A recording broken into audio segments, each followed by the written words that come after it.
just because there's a problem doesn't mean we have to solve it. Doesn't mean that it's valuable enough to solve. Why are we solving it? What's the purpose in doing this and spending expensive time and people on this? If you try and skip a level, you will crash back down. If you don't build the understanding, whether that's what product do or what you're trying to do or where your product is going, you cannot expect people to believe in it.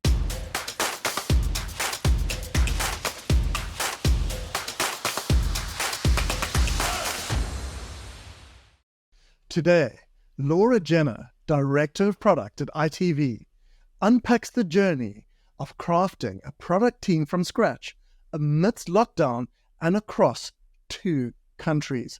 So deep dive with me, Ross Webb, and my co-host, the ever-brilliant Henry Latham, as we explore the essence of adopting the right product mindset, the art of discerning exactly which problems are worth solving, and the intricacies of alignment in MVPs. But that's not all.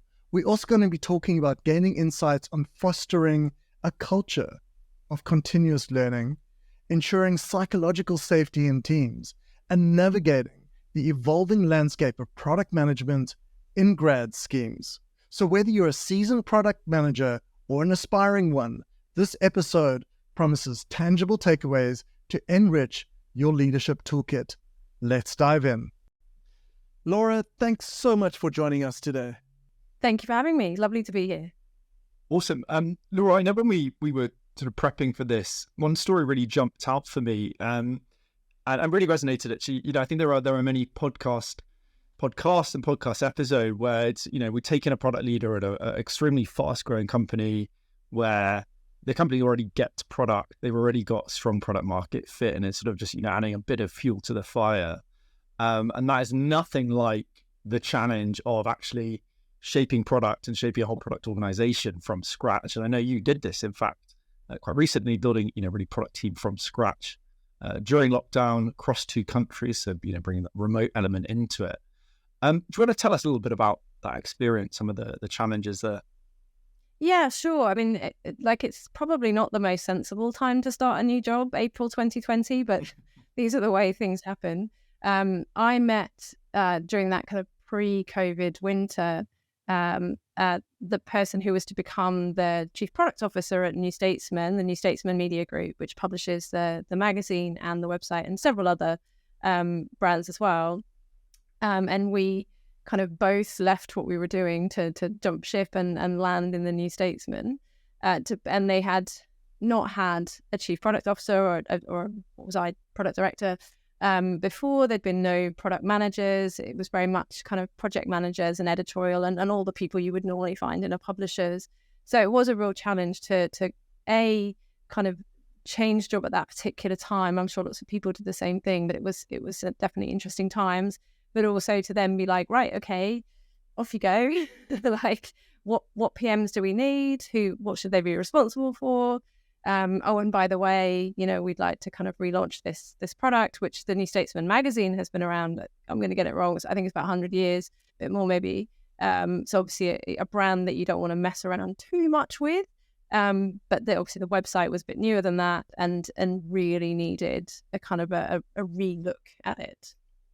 How did you, in terms of bringing in, it's not only obviously the challenge, like let's bring in great product people to have impact, but how did that conversation go, right? In terms of big challenge that I think most product leaders face, product managers as well, is, okay, I get product, but the other stakeholders don't. How do we then get people to actually buy into it? Or how did you make that happen?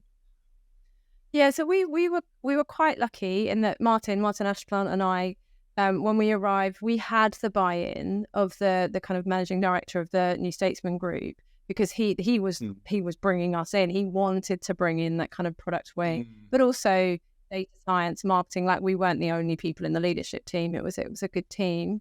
So we had that first level of buy-in, but there were definitely quite a lot of presentations around like what is product, and the sort of thing you can then take home and use parents, who often say like, so what is product again? So I've actually got a kind of product management WTF deck that I used partly to say, this is the kind of thing you'd be expecting these people to be doing. This is how they sit in the Venn diagram. If you want to use the kind of Erickson Venn diagram, this is the kind of way that they want to work. But I think the biggest one was around that mindset where in a project, and there's nothing wrong with project management, but it tends to have an end. And that kind of like, we're done, we've launched, we're off, great, very necessary. But that sense of like, no, they don't then go.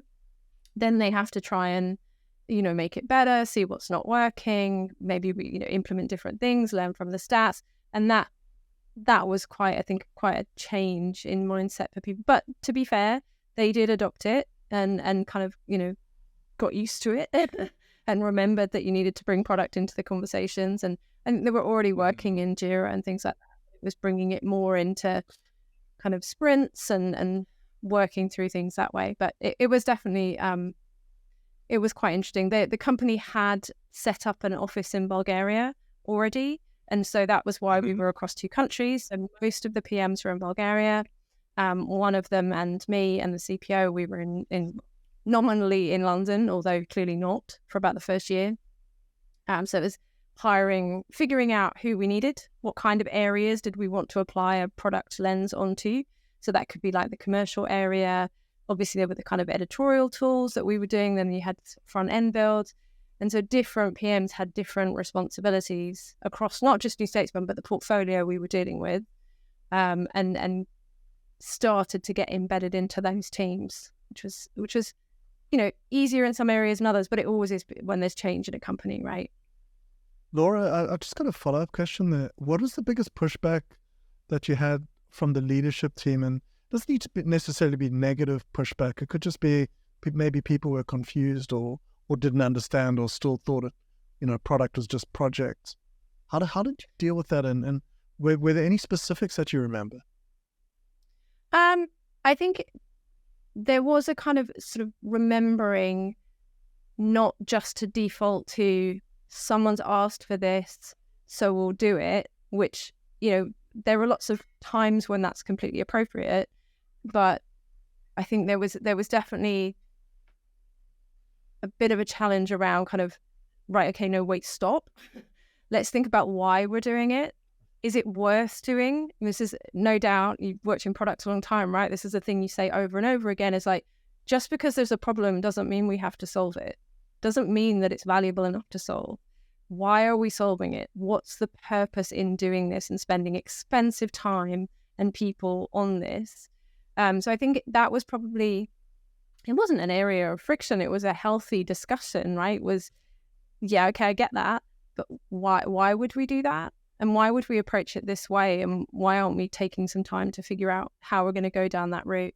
And actually, once we all got into our groove together, we learned, I've used the story many times, that if you just keep asking why like a 2-year-old, eventually you get the reaction of a parent who kind of goes, because I told you so. And then you're having a very different conversation with your stakeholder. So picking the kind of where it was worth really driving at that, and where it was worth just going, you know what, just do it. It's fine. Get that bit done. And kind of keeping the peace of it that way. But it was a good leadership team. They were bought in. We did the kind of very higher structure of the company was much more used to a project way of working. And so there was, sometimes it was more challenging to kind of go through, we want to do some research and maybe we want to do this before just doing something. But again, there was good user research done. There's a really good head of UX there who took that on and did the kind of design and things like that, which felt like really good achievements in a company that we were all learning as we went, right? We were all new. And it worked quite well as we got through it. Yeah, I mean, that really hits upon a key principle of leadership, which is repetition. And it's, repeating the same message can be very boring and seem, a bit futile, but actually seems to be the most effective way to sort of keep pushing for change, right? Are there any specific tactics there? In terms of, I very much go by the kind of, and when they start finishing your sentences, they're bored enough that you've said it enough times. There's a framework I really love by, what is her name? Janice Fraser, who presented it a couple of years ago, Mind the Product, but she has this UBAD framework for kind of getting the mythical buy-in that we all spend our time chasing down, where and I've certainly rammed this home with many a PM, where you start with understanding and then you get the belief. And once you've got the belief, you get the advocacy and you get the decisions being made based on what you're trying to do. But if you try and skip a level, you will crash back down. If you don't build the understanding, whether that's what product do or what you're trying to do or where your product is going, you cannot expect people to believe in it. And I think we have all, I certainly have, rushed through and thought, yeah, no, I've explained it to them in a meeting, so therefore everybody's on board. They all get it. And then 2 weeks later, you wonder why people in a meeting are like, but what? What are we doing? And I think for me, it was that framework around, you've got to keep building the understanding and don't assume that people know what user research means. Don't assume people know what kind of impact good UX has or doesn't have. And build that understanding there. I'm not saying I did it perfectly, but I think we went a long way towards it to actually then get that kind of buy-in, like, oh, actually, I can see how this is going to be better for us and better for the audience and move it forward. That's probably I think the 5 whys works too, but I really like that framework of like, have I built the understanding? Are they repeating back to me what I think I said? Or does it sound different? In which case, maybe we're not quite on the same level that we thought we were. And certainly the PMs in teams I've worked with, we've been through that a few times where it's like, where they'll be like, but I've explained it to them twice. And it's like, that might not be enough. You might have to go back. It doesn't matter if you're bored. Go back and do it again. I love that. You know, Henry and I have coached like multiple people, and he's, I think, coached more than 350 people now through his course.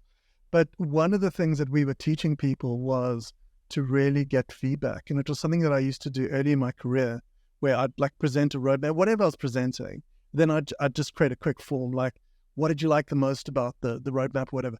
But it wasn't so much, what did you like? It was more, I was trying to do a comprehension question and realize what actually landed and what I thought I said, like, what did they actually hear? And we found that it really helped people as well when they were starting to apply that in their careers as well. This concept of the sort of illusion of alignment, where clearly we need to, explain concepts to something new, like what is an MVP. But I think equally, as Laura hit the nail on the head, recognizing that people are potentially either not going to understand it, but also may come with a different understanding of the concept and then have a different intention. So I always use MVP as a good example, because it is, as with lean startup as a sort of a philosophy, they're great, but many people don't have the depth of understanding to actually interpret it in the right way. So an MVP for a CEO that is not bought into product is basically just an excuse to do a crap first version of what they're going to build anyway, rather than the sort of experiment, hypothesis driven, etc. And I think just absolutely hammering home in simple terms rather than putting product buzzwords on things, I find a good way to sort of take that illusion of alignment away and just go, are we actually talking about the same thing in reality?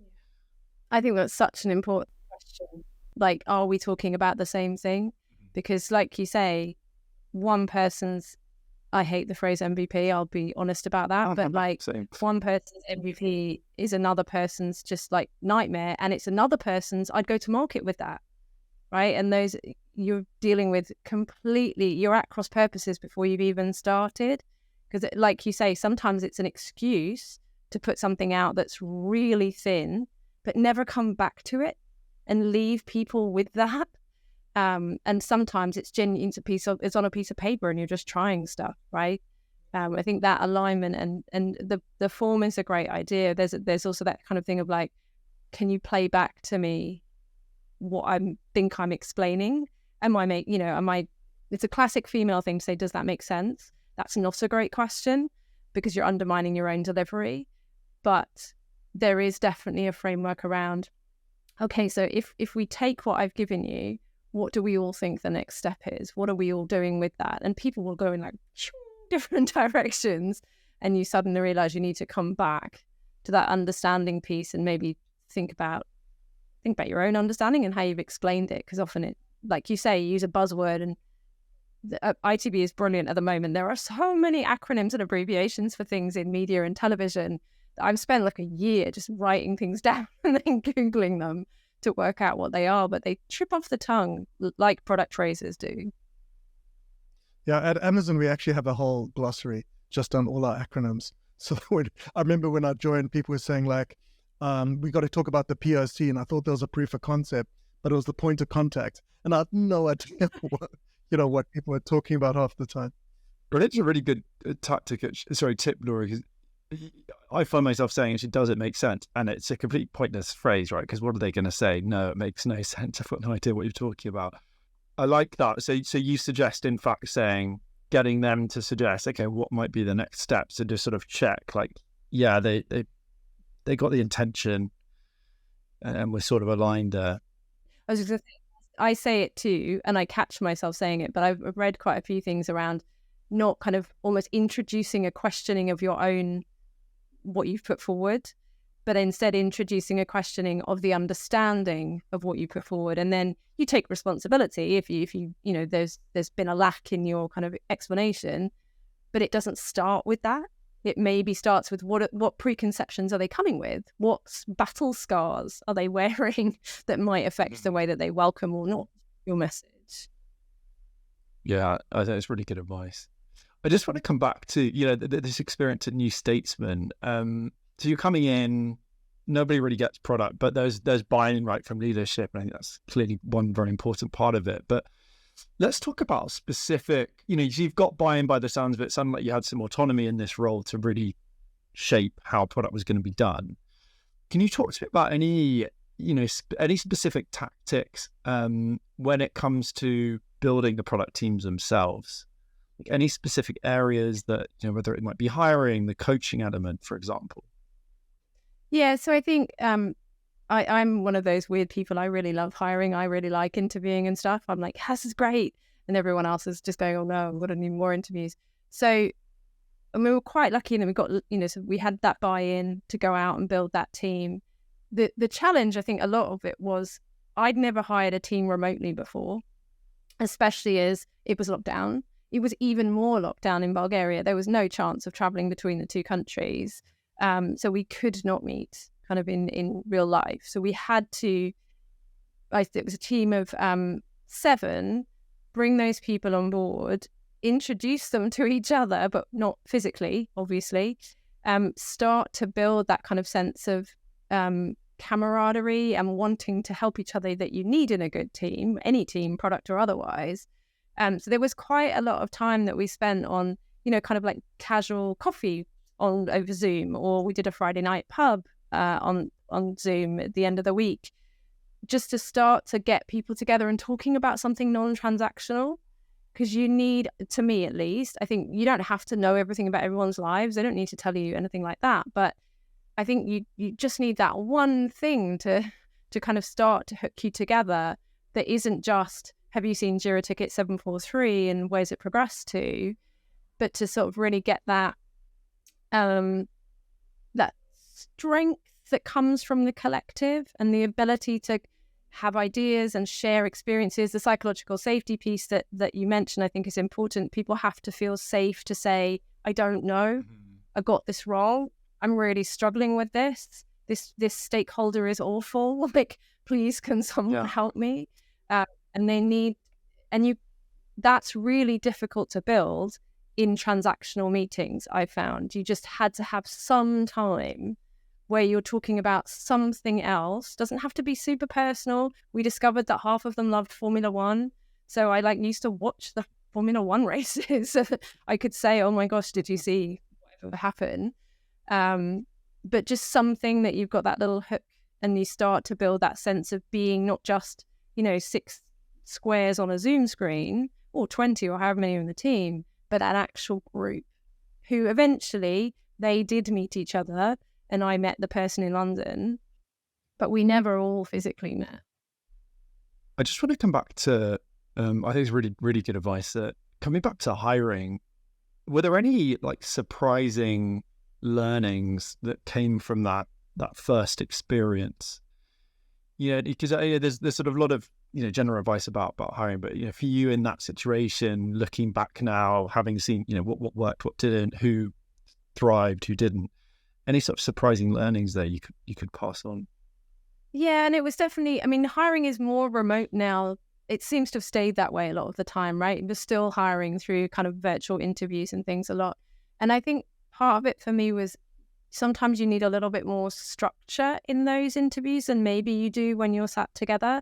Some organizations are very relaxed about it. Some organizations like a very kind of strict script and template. That either is fine. But I think what I did learn over time was that people need a little more time to settle into the interview. Because when you're in an actual room, often you can, offer them a drink or have a little chat about the weather or how did they get there and that kind of thing, and just start to become human to the person you're trying to interview, rather than this kind of like, oh my God, who is this awful person who's asking me questions? And I think I found that when you're hiring remotely, and I still do it, you still need like a little bit of time. Yes, you know how somebody got there. They've often sat in their house, but like to talk about something just to break that down, break that ice down before you kind of launch into sensible or otherwise questions. I think you're spot on there about, I talked about this actually in terms of like coaching people for interviews and how to sort of make a good first impression and connect. But on the other side of it, for you as the interviewer, are there any like go-to phrases or devices you're using to sort of create that, sort of more relaxed space? I will usually try and talk about something that's nothing to do with work. And it could just be as boring as like, oh my God, it's raining where I am. What's the weather like where you are? Kind of, just something that, it's Jane Austen, right? If you're British and you can't think of what to say, just talk about the weather. But something like that. Or if they've put something on their CV, like they're a massive Arsenal fan and Arsenal have won that weekend, then, how are they feeling about the football? Just something that isn't, hello, who are you and what are you kind of doing? Because I think it's hard enough being interviewed. I remember it from last year. It's hard enough without kind of it just literally starting straight out gates. You need that little warm-up time to give them a chance to be them too, because it's really hard in 45 minutes to sell why you should be the right person for this job kind of thing. I listened to the podcast of Jamie where she was saying about asking, what would the person 3 years ago tell the person now? I think in some situations that's a great question, because especially if they've only been working for 2, maybe they know less. But I think that's a really good kind of question to ask people, where it's not just about the job, it's about them. Let them shine a little bit too. Because sometimes, I'm sure we've all done it, I've hired people who don't, on paper, don't have the right mix of things, but actually they were the right person for other reasons. And you've got to get to that as well. Yeah, Jamie was great. I told her when we were interviewing or afterwards, I was like, I want to steal that. Like, I want to steal that and I want to use that in every job interview when I'm hiring people from in future. She's just amazing. Yeah, it's a really good question. It's quite nice to have something like that you use.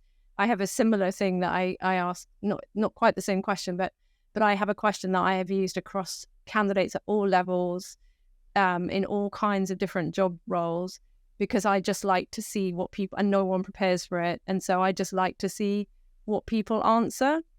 It's probably hard, but and I think her approach was right too, right? She's trying to get to the bottom of the person, not just do you tick a bunch of boxes on your CV that tell me you should be technically able to do this job, because that isn't always enough. Comes back to, and I'm seeing a really nice thread actually in your leadership style about, ultimately it's awareness, like this is a human and we are more than just work. And I think, trying to get through to, as you say, right, it's not just about sort of ticking things off a CV, but understand like, who is this person? Like, what are they ultimately trying to achieve? And then can we find a way where, our interests as a company are going to align with the long-term interest as well, rather than being like, hey, Ross, how good are you at SQL, whatever it is. And I tend to go a long way in my experience, right? Just that, simple thing of treat someone as a person, recognize them, and go beyond just, the sort of the standard checklist, treat them as a checklist, I suppose. One of the things I'd love to move on to now is, I remember when we were chatting before, Laura, you spoke about your product graduate scheme you created at ITV. I'd love to talk a little bit about like why you created it, what the effectiveness has been like, and you also mentioned a 2-week crash course you put together to fill the gap in the short term, and I just found that so exciting. I'd love to hear more about that. Yeah, totally. And just like, I don't want to sound like I created too much here. ITB has a really good grad scheme. We bring people in and they go across different things in technology. They work in different areas, do all kinds of cool stuff. And that was up and running. One of the people who was on that scheme came to via one of the engineering managers. We had a bit of a chat because she was like, actually, I'm really interested in product as well. And there isn't a product rotation on this scheme. And so we did like really within 2 weeks, it did take 2 weeks, came up with a 3-month module. So she's embedded in a team, she's working alongside other product managers, but she's also, attending different, like working with UX on some research pieces, like doing a kind of it is a crash course in like all the different things. She's doing some online training as well. And hopefully that she may listen to this and go, no, you crazy woman. But hopefully it's going quite well. And I think we will try and keep that going as part of the grad scheme. Because when I started in products, it was a donkey's years ago now, no one tried to get into product. They're like, the what now? What is that?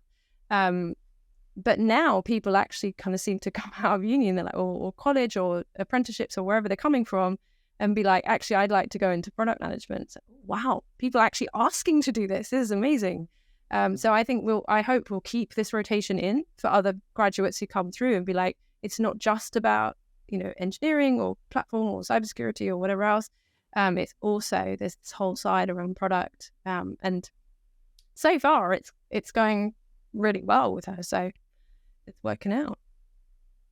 And what outcome do you look for there? Is it sort of to get, let's say, with your next stage with this, is it to get, let's say, grad coming in and sort of expose them enough to product for them to go, yeah, hey, this is something I might do and get started at ITB there?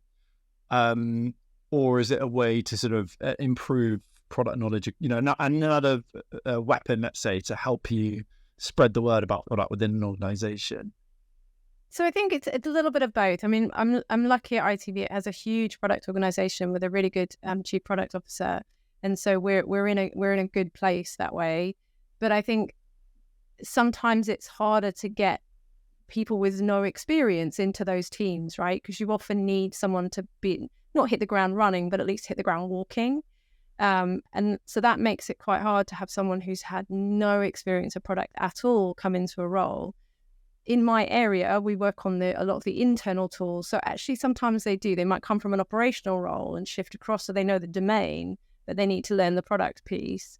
But usually it's quite difficult. So for me, it's kind of paying it forward, that like teaching, being part of, it's not just me doing it, being part of teaching people what's out there and what does product look like and could it be for them? And if it starts them off in product, awesome. If it starts them off thinking, no, I don't want to do that, that's good too. It's good to know what you don't want to do.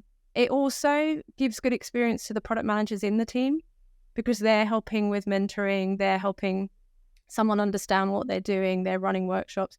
So it's actually, there's learning all around, not just for the kind of hopefully more than one grads themselves. But I mean, I think the grad scheme, like I say, more broadly is brilliant. I'm just shoehorning in my little unit, which we will no doubt improve as we go.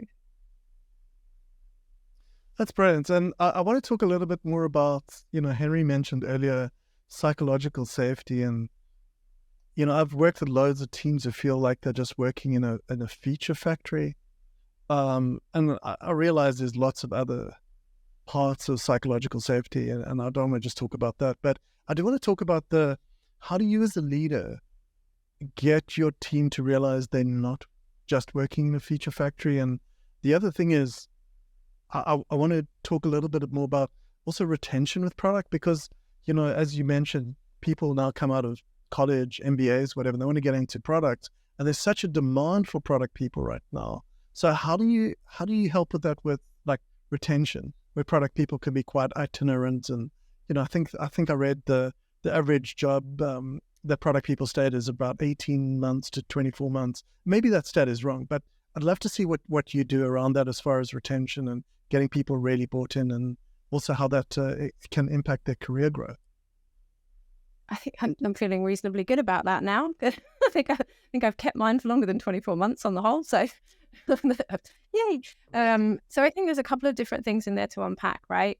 You're right. Psychological safety is lots of different things to different people, because people have different triggers in there. And I think some of that, if we're talking about from a kind of product leadership point of view, some of that is you need to take the risks, and you need to be the one who's maybe a little bit more unsafe, because you're part of that protective layer between maybe the really more vocal parts of a business and the product managers themselves. I think there is a real role for being the buffer in between and being willing to absorb a bit of the impact and then pass it on as appropriate, rather than just letting people straight through and go shout at the PM, right? Because that's not the way I'd like to work. Not that I don't like to work with shouting at all, but if there is a challenge to have, maybe it doesn't need to start there. I think there's a safety piece there. I think also just helping people. I like helping people build their careers, right? And I think that has come over time. I have not, this has taken a while to get to, I think, for me, but part of that's come from I'm not afraid of succession. I think sometimes there's in leadership, you see people who are a bit scared that their own position might be under threat if their team gets good. It's like, well, they're going to come and, steal my job kind of thing. It's like, well, I think if you let go of that a little bit and think, actually, you know what, if they're amazing, that reflects really well, right? Like that we all succeed if we're all doing that. So some of it's been around trying to help people find, like, what's the bit of product that you like and you want to expand on, you want to go after, and how can we grow that part of the role while not leaving everything else behind, because you don't get to just dump the stuff you don't like, unfortunately. But product can go in many directions, right? And trying to find the right one.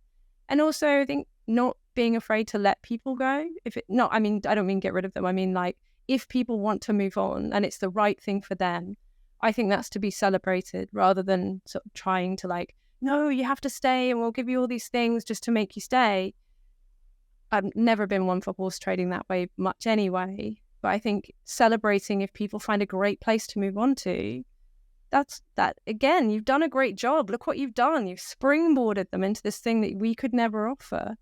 So I think, not that I'm, not gutted when someone great leaves, but sometimes you're also celebrating for them because it's the right thing to do. That's fantastic. And what else is it that product leaders out there listening to that, maybe some things that you have done for career development? I get what you're saying, that, not having a fear of succession, and not just the TV series, but actually just making sure that you can actually keep... I'm only in series 1, I'm not there yet.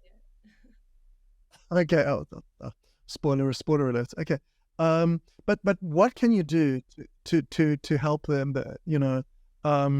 What are specific things? Not much talking about like one-to-ones, but is there L&D? Are there courses? Are there practical things?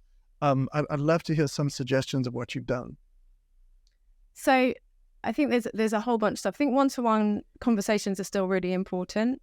So even when you're not directly line managing, maybe there's a different structure, actually still having those conversations one-to-one, I think is important. Might be annoying for them, but I think it's important. I think, yes, around learning and development, it's always a tricky one, right? Because budgets are always hard to get and that kind of thing. But really proactively, partly what can we learn within our own organization? What can we teach each other, especially when you're in a big organization and there's places you can pull in. I think, so for example, we've got our head of UX coming up soon, is running a workshop with one of the product managers about discovery, and just so like learning about what we can do. And that doesn't cost us anything, but it's providing those constant opportunities to learn, sharing resources, that kind of, not books if people have time, but also articles, newsletters, videos, making everyone watch Goto Phrases one that's got the UBAD framework in it, making sure that, things like Mind the Product, I happen to have a login, but for the conference we'll get digital tickets and make sure people are kind of getting that excitement level about remembering that it's fun to learn about product, because sometimes it can, for all of us, right, you think, oh, I've learned about whatever jobs to be done and this and that and the other. I need to do another course, and then you do it and it's like, oh, that was amazing. Like, that was so useful. We should definitely try that. So I think trying to keep that spark of learning alive is a really good one. The team already, nothing to do with me, before I started, they were already doing kind of fortnightly or monthly, I can't remember, product tank, where they do a kind of, let's not talk about our work, let's talk about product, and have that kind of learning experience together. And I think those things, keeping the excitement, because sometimes it's a grind, right? Sometimes it's really hard to work in product, but finding ways to try and celebrate the small things, try and make sure teams are getting together to celebrate.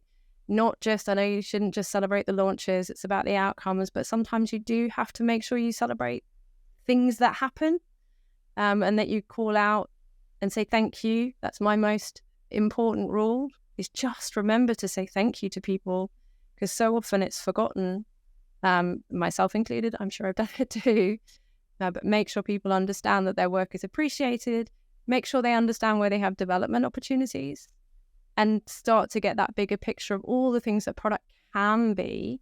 So if you don't happen to love, very technical stuff, maybe you like a kind of research side of things, maybe you like analysis, maybe you like this, that, and the other, and try and make sure that everybody has a bit of what they genuinely love and want to grow in, as well as the things that we know that we have to do, the kind of Jira admin and the agile ceremonies and the things that we have to keep going in order to get anything done alongside.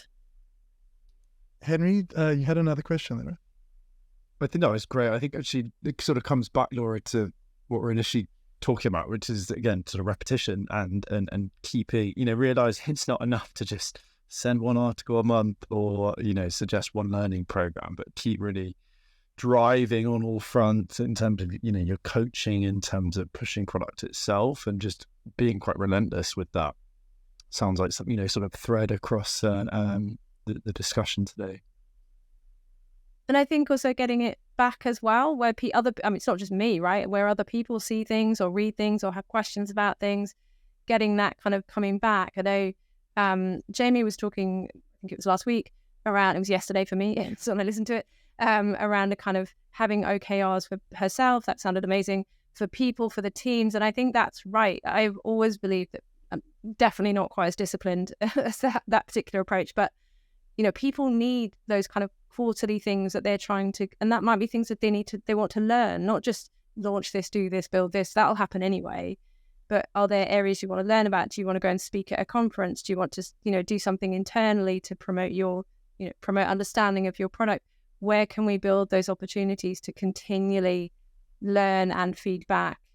All of us, not it doesn't come from me. It very much comes from all directions, and try and keep kind of growing together. Because I'm sure you say this on the training, but like for most people, you move that far enough away from the product. My product is often the team. I'm not close enough to the individual products that we work on. Very much focused on how that team is working, how are we delivering, how are we part of the wider product organization, how are we making sure that we're not building silos, we're constantly knocking them down, and building alignment with other areas and learning from what our colleagues in streaming and things like that are doing all the time. So it's a very nice kind of learning loop that runs through. Absolutely. And, regular listeners will know that I talk a lot about the product scorecard that we created a few years ago, and we've implemented it places like Amazon, etc. But it's pretty much, as you say, like every quarter, these are the things we're going to work on, and then just tracking it quarter over quarter and seeing the progression of your product team and just getting people bought into that, which is a fantastic thing to do. So I keynoted that in Mind the Product. I'll share one of the videos with you, Laura, at some stage about that. So I was going to say, I listened to your piece about the product scorecard. Really interesting. Fantastic. Okay, great. I think this has been a really, really great podcast. I'm really, really been enjoying listening to you, and especially what you've had to say around growing teams and coaching teams, but also how, about your time at New Statesman. I think the listeners are really going to enjoy that. And Laura, are you open to, if people reach out to you on LinkedIn, for example? Yeah, no, that's fine. It's always interesting, get different points of view, all that kind of thing. Happy to do that. Fantastic. Well then, Laura, it's been fantastic having you on Product Team Success today with myself and Henry. Thanks so much for joining us. And for the listeners, thanks so much for being with us. Really hope you enjoyed this podcast today with Laura. I really got a lot out of it. I can see looking at Henry that he did too. And looking forward to having you on our next episode of Product Team Success. Bye for now.